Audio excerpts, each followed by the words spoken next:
Hello! Welcome po sa ating channel. Problema nyo ba ang pag-e-edit ng video? Wala kayong software? Pwes, ito ang tamang video para sa inyo. Ituturo ko sa inyo kung paano ba natin i-install ang isang video editing tool or application na si Filmora. Okay?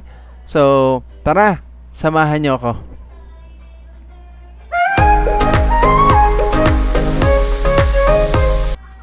Okay. So ito po yung ating installer ng Filmora 9. Ang version niya is 9.5. Yan. Now, bago ang lahat, i-disable po muna natin yung ating antivirus. Yan. Disable po muna natin siya. I-off lang natin yung real-time protection. Then install na po natin yan. Double click or right click. No, pwedeng double click o kaya man right click, run as administrator. Then click yes kapag nag-prompt yung user account control display. Then basahin natin ang EULA or end user license agreement. Then I have read and accept the agreement. Then click next. In this part, by default naman dun siya sa system natin sa Drive C may install. Okay. So, ayan lang. Antayin lang natin matapos ang kanyang installation.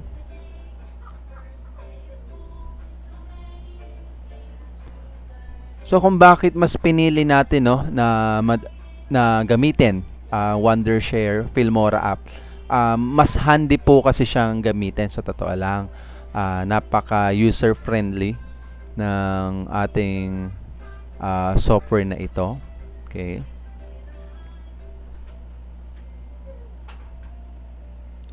By the way, mas advice ko po syempre pag magda-download tayo or mag-install tayo mga software, syempre developed by private company yan, kailangan nating bilhin yung license. Okay? So, I urge you na kung may budget naman po kayo, mas magandang bumili tayo. Pero this time, gagamit lang naman tayo ng trial. Alright? So, mostly, ang video natin na to is talagang for informational purposes lang naman. Hindi po natin na-encourage yung piracy. But, syempre, bilang isang nagsisimula sa ganitong gawain, dun lang muna tayo sa mga trial, no? Sige po. Yan, malapit na siya matapos.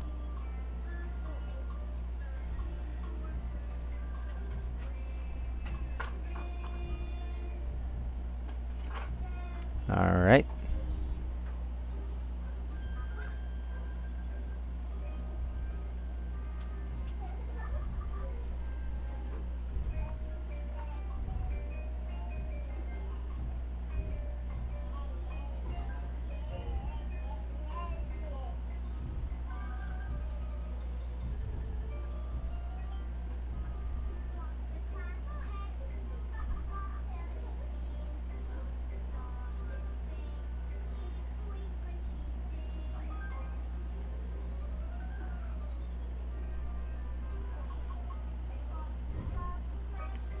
Again, see to it na yung inyong system architecture ay by 64-bit.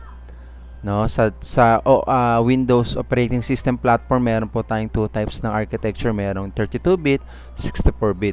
So dito sa case ko, 64-bit ang gamit. Baka mamaya kasi problema po sa iba na mag-i-install nito.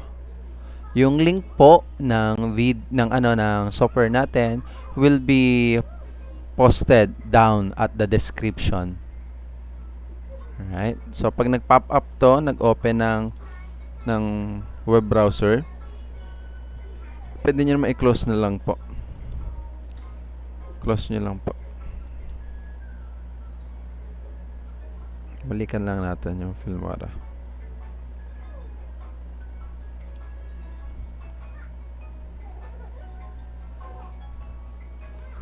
Yeah, so, finishing installation na lang po tayo.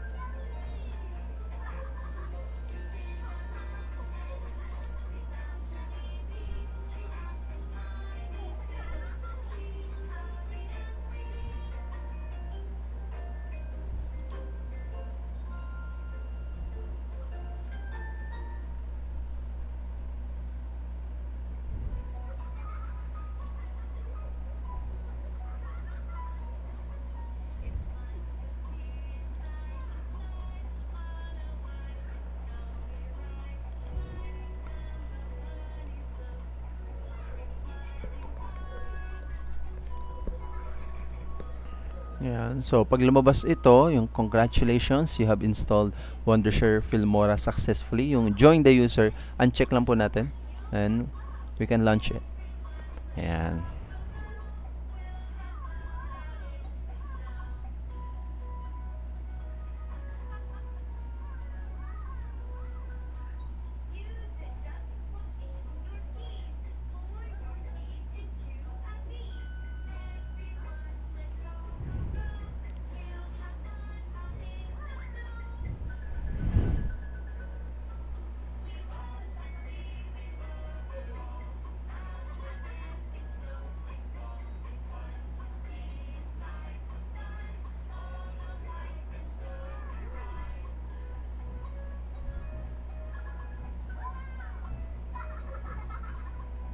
So, antay lang natin mag-load yung ating software.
Ayan, so nag-prompt na rito. So pag lumitaw to kasi naka-on yung aking wifi. So cancel lang natin. No? Ayan. Ayan, so quit this your ayan, close na natin. Okay? So, ayan. Ito ang interface ni Filmora. Alright, so ganun siya kadaling i-install. Okay? So, yun lang at maraming salamat sa pag-tutok. But wait, of course, there's more. For information purposes, papakita ko sa inyo paano ba tawag rito, i-activate yung ating Filmora. Syempre, hindi pa siya activated eh. Okay? So, pakita lang, check lang natin.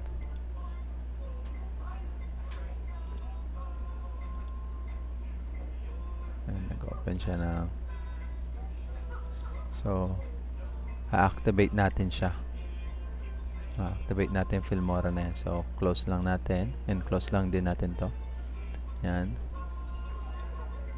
Then, better we turn off our Wi-Fi connection. Yan. Then, from here, right-click.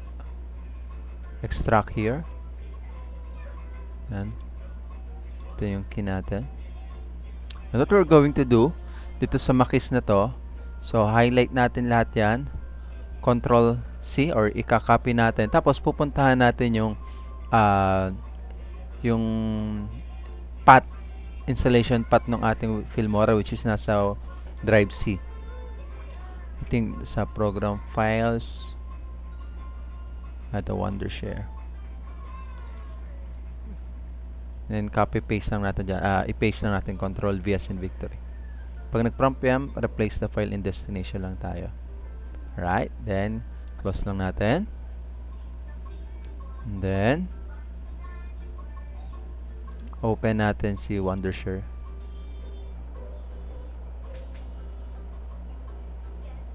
So install muna and then do not launch. Huwag mo ila-launch, close nyo lang application once natapos yung installation procedure, and then you can proceed now to patching or activation, no? Ayan. So ito na siya. Okay.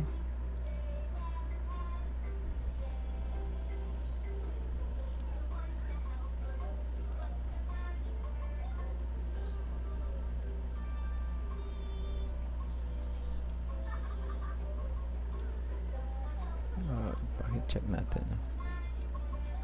Yan. So, as you can see, your license has been activated successfully. Okay lang natin. Tapos, yung sa update, sa checking ng update, yan. So, better na